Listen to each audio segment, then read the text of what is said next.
আজ বিকেল ৩টের পর একের পর এক বাসের সাঁকো ডুবে গেল, কোথাও ভেঙে চৌচির। আরামবাগ, খানাকুল থেকে বিচ্ছিন্ন অন্যান্য শহর। আপনারা দেখছেন এখন নজর ENC বাংলা চ্যানেল থেকে। আমি ডাক্তার সঞ্জয় সেন আপনাদের সামনে। প্রতি বছরের মতন এবছরও খানাকুল বাঁচল না বন্যার কবল থেকে। গতকালই মুখ্যমন্ত্রী মাননীয়া মমতা বন্দ্যোপাধ্যায় আশঙ্কা প্রকাশ করেছিলেন যে আবার যদি ডিবিসি জল ছাড়ে তবে বন্যার পরিস্থিতি ভয়ঙ্কর হবে।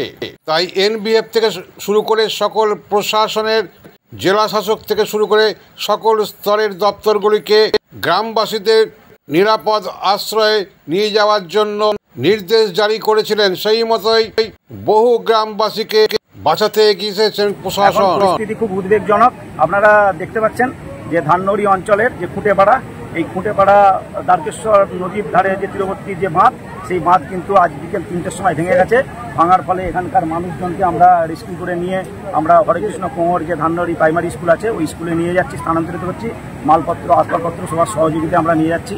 আমরা গতকাল থেকে চেষ্টা করেছিলাম বিষয়টাকে আমরা বাঁধটাকে রক্ষা করার জন্য, কিন্তু আমরা পারিনি। আজ বৈকাল ৩টার সময় কিন্তু বাঁধটি ভেঙে যায়।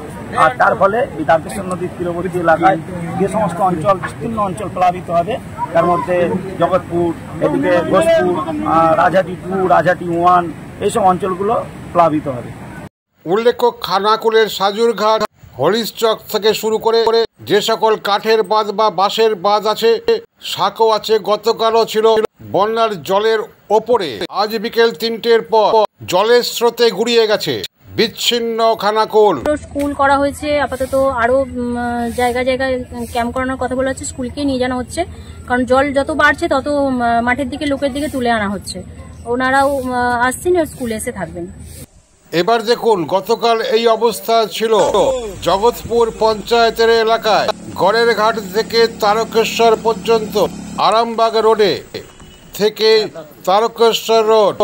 এই দেখুন বাঁশের সাঁকো।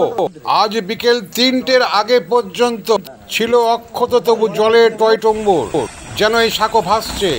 আজ বিকেল ৩টের পর সেই সাঁকো জলের তলায়, জলের স্রোতের তীব্র এতটাই যে এই কাঠের সাঁকো এবং বাঁশের সাঁকোগুলি আজ ৩টের পর আর লড়াই করতে পারল না বন্যার সাথে।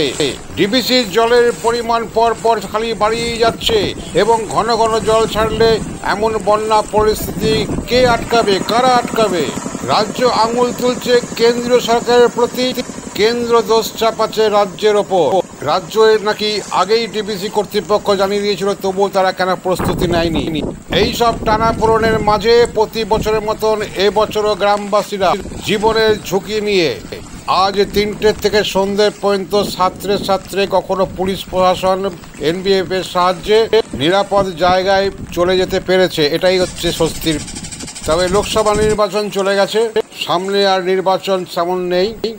কেন্দ্রীয় সরকার হাত তুলে দেওয়ার মতনই প্রায় দীর্ঘ 50 বছর ধরে বিভিন্ন কেন্দ্রীয় সরকারের আসীন দপ্তরগুলি ঘাটাল মাস্টার প্ল্যান শুধু প্রতিশ্রুতি দিয়ে গেছে। এবারই প্রথম রাজ্য সরকার তারা নিজেরাই করবে বলে মাস্টার প্ল্যান। এই নতুন প্রতিশ্রুতিও রাজ্য সরকার কতটা এগোতে পারবে সেটাই প্রশ্নচিহ্ন। তবুও গ্রামবাসীরা আশাবাদী, কারণ ঘাটাল মাস্টার প্ল্যান রূপায়ণ হতে পারলে পশ্চিম মেদিনীপুর থেকে এই আরামবাগ ব্লক ও তারকেশ্বর ব্লকও বন্যা থেকে রেহাই পাবে। রাজ্য সরকার সারা বাংলা জুড়ে সতর্কতা জারি করেছেন।